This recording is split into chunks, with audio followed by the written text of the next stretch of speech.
Praise lord. జీవము గల దేవుని పరిశుద్ధాత్మ సహవాసం వడలి.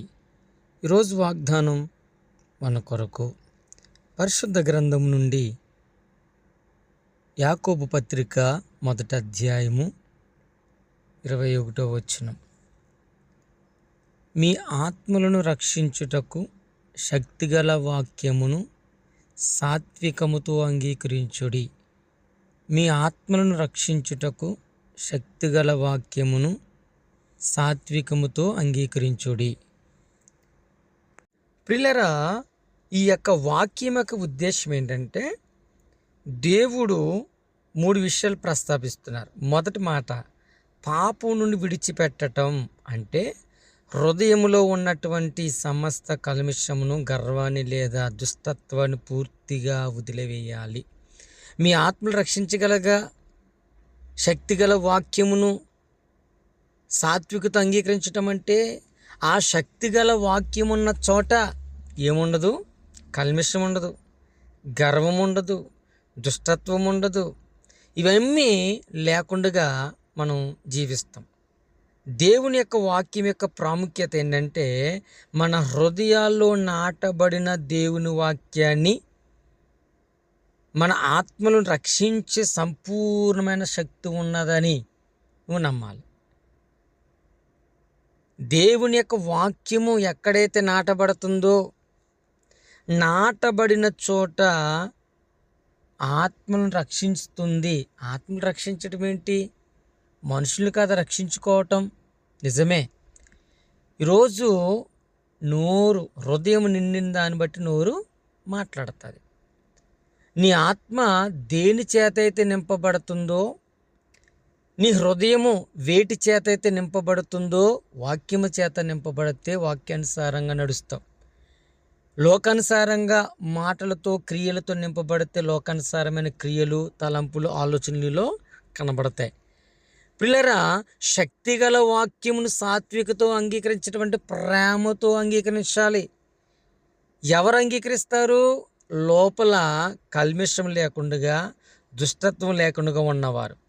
దేవుని యొక్క వాక్యము విన్నప్పుడు వినయముతో, సాత్వికముతో మనుషులు దానిని స్వీకరించాలి. ఈ వాక్యం నాది కాదులే, ఈ వాక్యం నా కొరకు కాదండి, నా ప్రక్కనున్న వారిది. ఈ వాక్యం నా కొరకు కాదు, నా ఎదుటున్న వాడిది అంటారు. లేదు.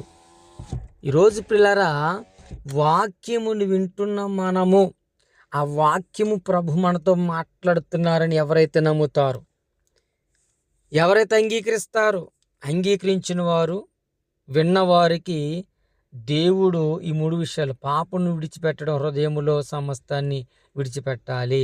దేవుని వాక్యం అంటే మన హృదయాలు నాటబడిన వాక్యముగా ఉంచుకోవాలి.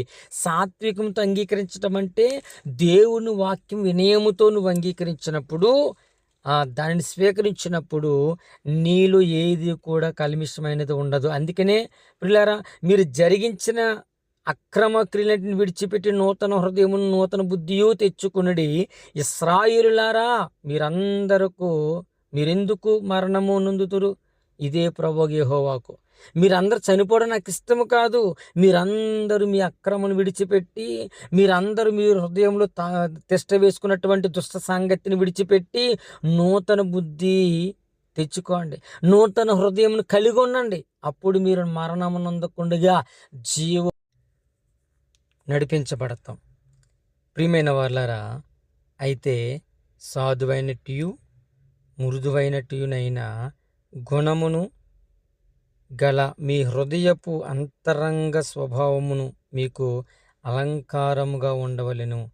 అది దేవుని దృష్టికి మిగులు విలువ గలది. హల్లెలూయా. ఇలా ఎవరైతే జీవిస్తారో అది దేవుడి దృష్టికి చాలా విలువైనది, చాలా సాధువైనది, చాలా మృదువైనది. ఇట్టువారిని దేవుడు ఆశీర్వదిస్తాడు, అంగీకరిస్తాడు.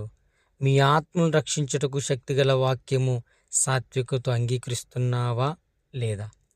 అంగీకరిస్తున్నట్లయితే నీలో ఇటువంటి గుణాలు ఉంటాయి. దుష్ట సాంగత్యము ఇవేముండవు. దేవుని కొరకు జీవించాలనేటువంటి కృప ఉంటుంది. ఈ మాటలు దేవుడు దీవించును గాక. ప్రార్థన. మహాగుణుడ మహోన్నతుడా పరిశుద్ధుడా ప్రేమ గల తండ్రి, నీ పరిశుద్ధమైన నామను బట్టి వందనాలు.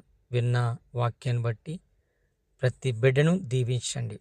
మాలో శక్తి గల నీ వాక్యము మాలో ఉన్నంత కాలము లోకానికి, లోక సంబంధమైన వాటికి మేము లోబడేవారము కాదు. మేము నీవారము, మేము నీ బిడలము. నీ బిడలు ఎలా ఉంటారంటే నువ్వు ఎలా జీవించావో అలాగని మేము ఉండాలి.